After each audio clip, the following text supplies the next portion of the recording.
"Pull over, Grandpa." The words cut through the dusty afternoon air like a blade. The old man didn't flinch. He kept both hands steady on the wheel, strong, callous hands, the kind you get from building fences, not filing papers. The tires of the faded blue Ford F-100 rumbled off the highway, gravel crunching beneath them as it rolled to a stop on the shoulder. The truck creaked as if it had a voice of its own. One of the officers stepped out, swaggering. "Any reason this rust bucket's still on the road?" he asked, laughing like it was a joke. The other one slapped the hood. "Step out of the vehicle, old timer. We're gonna take a look." The man inside didn't argue. He just reached for the door handle, calm as still water. What they didn't know was that the man they were mocking had once trained soldiers who stormed jungle battlefields. What they didn't know was that they were about to get a lesson they'd never forget. If you believe every human being, young or old, deserves to be treated with respect, drop the word respect in the comments below. Let the world know it still matters.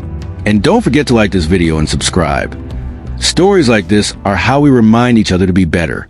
Walter Briggs was 89 years old, but he didn't wear it like most men did. His back was straight. His eyes were clear.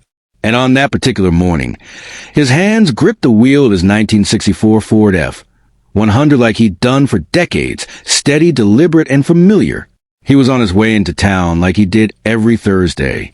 2 bales of feed for the horses, a sack of grain for the chickens, and sometimes, if the week was good, a slice of cherry pie from the diner on Main. The truck was old, yes, but it was no rust bucket. Walter had rebuilt that engine himself. Twice. The bench seat inside was warm but clean, covered with a plaid blanket that had seen every winter since '73. There was no radio, no AC, no distractions. Just the hum of the road, the rattle of loose tools in the glove box, and the sound of a man at peace. Walter had never been a man of luxury. He was a man of purpose. He didn't buy new things when old ones still worked. Didn't speak unless there was something worth saying. Didn't expect much from people, but gave more than most ever noticed. Before the war, he was a farmhand. After the war, a trainer of soldiers. And now, in his final chapter, he was just a man trying to keep his animals fed, his memories intact, and his dignity quiet. He didn't care much for medals or titles, but he carried a name that had weight, though the young men on the side of that road didn't know it yet. Brandon Lewis, 25, leaned against the front fender, arms crossed, chewing gum like he had all the time in the world. His partner, Eric Malloy, 27, circled the truck, chuckling under his breath. "Man, this thing belongs in a museum," Eric said, slapping the tailgate. "Or a junkyard." Brandon smirked. "You sure you're even allowed to drive, old-timer? You look like you need a walker more than a wheel." Walter Briggs didn't flinch, didn't argue, didn't even blink. He stepped out slowly, stiff joints steady beneath decades of discipline. He stood tall, not out of pride, but out of habit. License and registration. Brandon demanded. Walter handed it over, without a word. Brandon glanced at the ID and snorted. 89? You've got to be kidding me. Eric pulled open the passenger door and began rummaging through the cab. "Let's see what kind of treasure Grandpa keeps in here." He pulled out a weathered, leather-bound notebook from beneath the seat. The spine cracked, the cover faded. "What's this?" he asked, flipping through yellow pages filled with handwritten names. Walter's voice was quiet, but carried weight. "They were my soldiers." Brandon raised a brow. "Soldiers? What were you, a corporal or something?" "Something like that," Walter said softly. Eric scoffed, still flipping. "Old folks always think they were some kind of hero. Probably just kitchen staff." Across the road, David Sanchez, the owner of the diner, stood in his doorway wiping his hands on a dish towel. He squinted at the scene, eyes narrowing. He recognized that truck. Recognized the man, too. David had served him meals dozens of times. Quiet, polite, always left a tip in cash and never stayed long. But now, something about the officer's tone pulled at him. He picked up his phone, dialed without hesitation. "Yeah, it's David Sanchez." 2 cops hassling an old man out on Route 9. Name's Walter Briggs. Yeah, that Walter Briggs. You better get someone down here.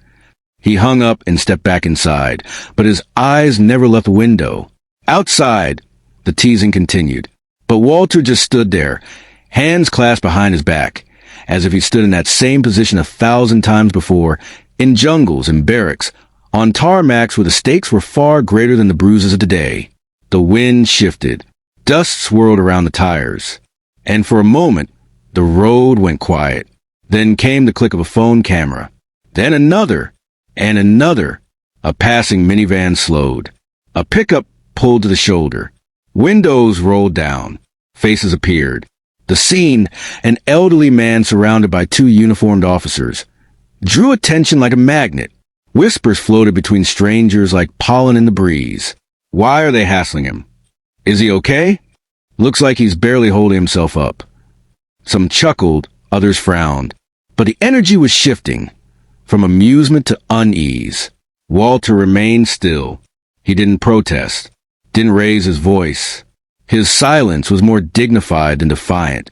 But inside, his thoughts drifted backward, to a jungle in 1967. The humidity, the noise, the scent of wet earth and fear. He was younger then, not by much in body, but years younger in responsibility. Sergeant Walter Briggs, combat instructor. He remembered the eyes of the soldiers, kids, really, looking to him for answers before every mission. Sergeant, how you stay so calm? A young lieutenant had asked, barely 21, hands trembling. Walter's answer had been simple, but it stuck. Calm comes from certainty, that you train them right, that they trust you, and that you never take that for granted. That lieutenant had made it home. So had 142 others. Walter had trained soldiers to survive the impossible. Now here he stood, being treated like a burden.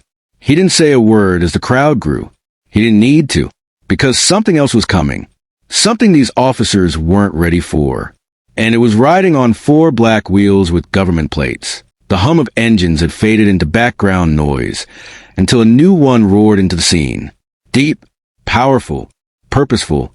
A black SUV screeched to a halt across the road, tires skidding against asphalt, kicking up a cloud of dust that rolled across the scene like a curtain rising. Government plates, tinted windows. The passenger door swung open before the engine even stopped.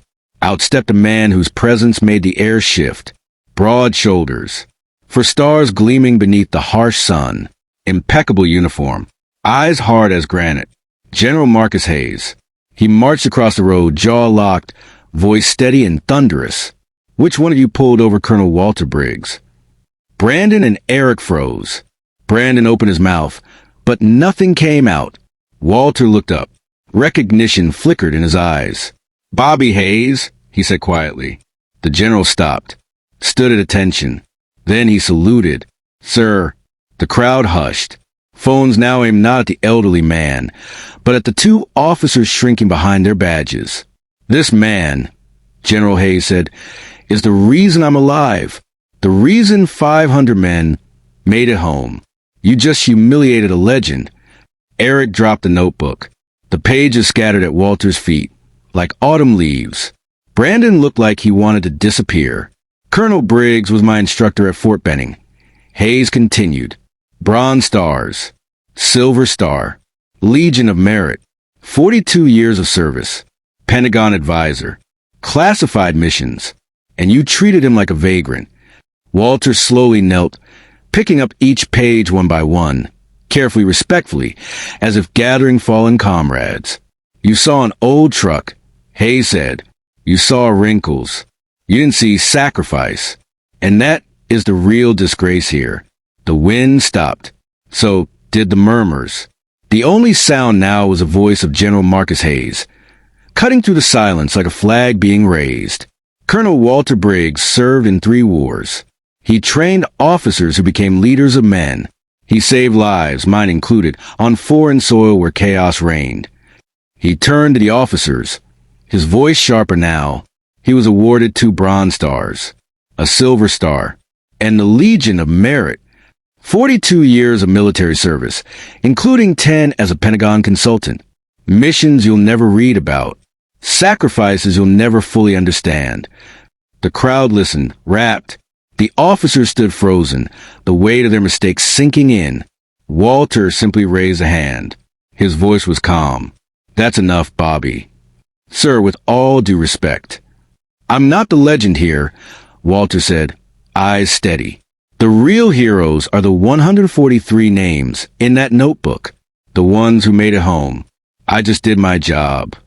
He turned to the young officers. "Do either of you have children?" Rick nodded softly. "3. My oldest is 5. Walter stepped closer. "Then treat every elder like you'd want your own father treated. With patience, with dignity, with honor." Eric swallowed hard. Brandon looked away, ashamed. Walter continued, his voice firm now. "I'm not asking for an apology. I'm offering you a choice." He held up the worn notebook. "Every week, I visit veterans in this town. You'll come with me, listen to their stories, learn from them, and together, we'll design a training program, one that teaches officers how to treat the elderly with humanity." The crowd didn't cheer. They didn't need to.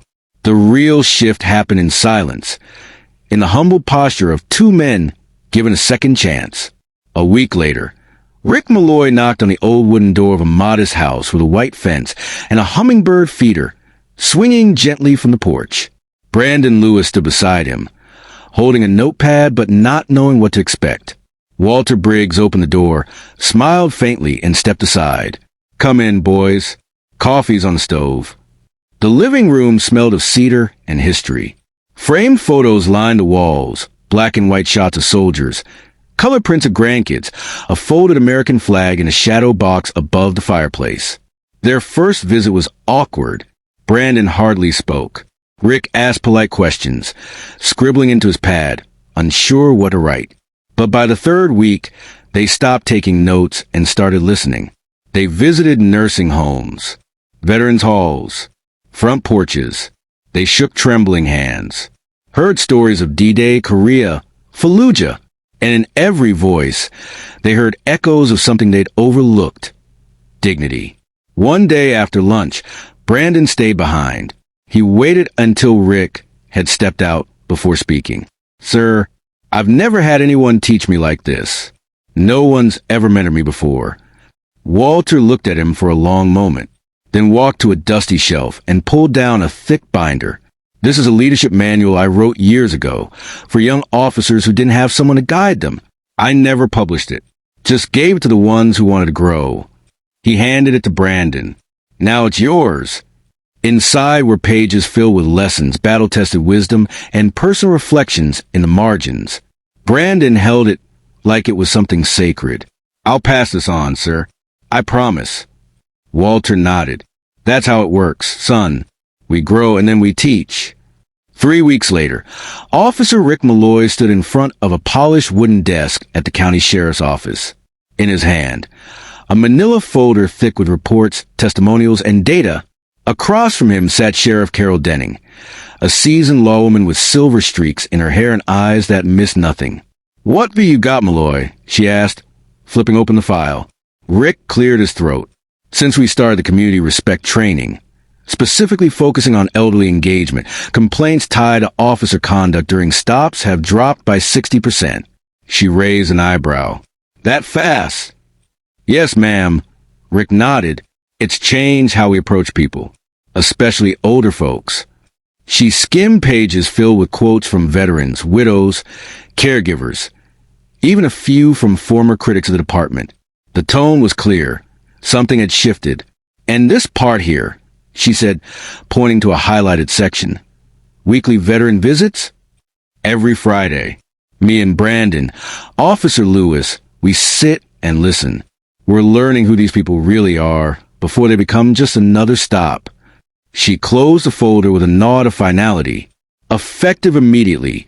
This program is mandatory for the entire department. Every officer. No exceptions." Rick allowed himself a small smile. "Colonel Briggs is going to be proud." "He should be," the sheriff replied. "So should you too." Later that day, Rick and Brandon walked into the diner, where it all began. Walter Briggs was waiting at the corner booth. "How'd it go?" he asked, lifting his coffee. Brandon grinned. "Approved. Mandatory." Walter raised his cup. "Then you started something good. Don't let it stop with you." 6 months later, Walter Briggs drove his faithful Ford F-100 down the same country road where it had all begun. Same time, same route, same sophomore of tires against gravel. He was returned from the feed store, a bag of oats in the back, and a pocket full of receipts and cherry pie crumbs. Behind him, red and blue lights flickered in his rear-view mirror. He signaled, pulled gently onto the shoulder, hands steady on the wheel. Calm. A patrol car parked behind him. The door opened. A young officer stepped out, no more than 23, fresh-faced, polite posture. He approached the driver's side window with care. "Good afternoon, sir. License and registration, please." Walter handed it over without hesitation. The officer scanned the ID. His eyes widened. "Wait, are you Colonel Walter Briggs?" Walter smiled faintly. "I am." The officer lowered his voice, almost reverent. "Sir, I didn't pull you over for a violation. I just noticed you driving slow and wanted to make sure everything was all right." Walter nodded. "Everything's just fine, son. Thank you for asking." The young man straightened. "Sir, I went through the training program created by Officers Malloy and Lewis. They spoke of you. A lot." Walter raised an eyebrow. "And what did you learn?" "That my job is to serve and protect with respect." Walter's eyes softened. "Good lesson." As the officer turned back to his patrol car, he paused. "Colonel, may I ask you something?" "Of course." "How do you stay so patient with young officers like me?" Walter looked out over the road ahead. "Because you remind me of the soldiers I trained, young, unsure, trying to do the right thing. And because I believe everyone deserves the chance to be better." Walter Briggs pulled into his gravel driveway just as the sun dipped behind the trees, painting the sky with soft oranges and fading purples. The Ford F-100 rumbled to a stop beside the white picket fence. Faithful as ever, he stepped out slowly, the weight of time in his knees, but peace in his posture. Inside his home, the evening light streamed through the curtains. He walked to his dresser, opened the top drawer, and gently placed the worn leather notebook back in its place. 143 names. 143 soldiers. 143 lives that made it home. And now, 2 more. Brandon Lewis, Rick Malloy, not battlefield survivors, but men reborn in understanding. Men who once mocked and now teach. Walter paused for a moment, hand resting on the notebook's cover. Then he closed the drawer softly. He walked to the porch, eased into his rocking chair, and watched the last of the day disappear into dusk. "True heroes never retire," he murmured. "They just find new ways to serve." The wind stirred gently, brushing the leaves like a whisper of approval. And somewhere, in homes, in patrol cars, in briefing rooms, his lesson was still being taught. If this story moved you, share it with someone who needs a reminder about respect and humility. Hit the like button and subscribe for more real stories that restore your faith in humanity. And in the comments, write, "Honor," if you believe we should always judge with kindness, not appearances.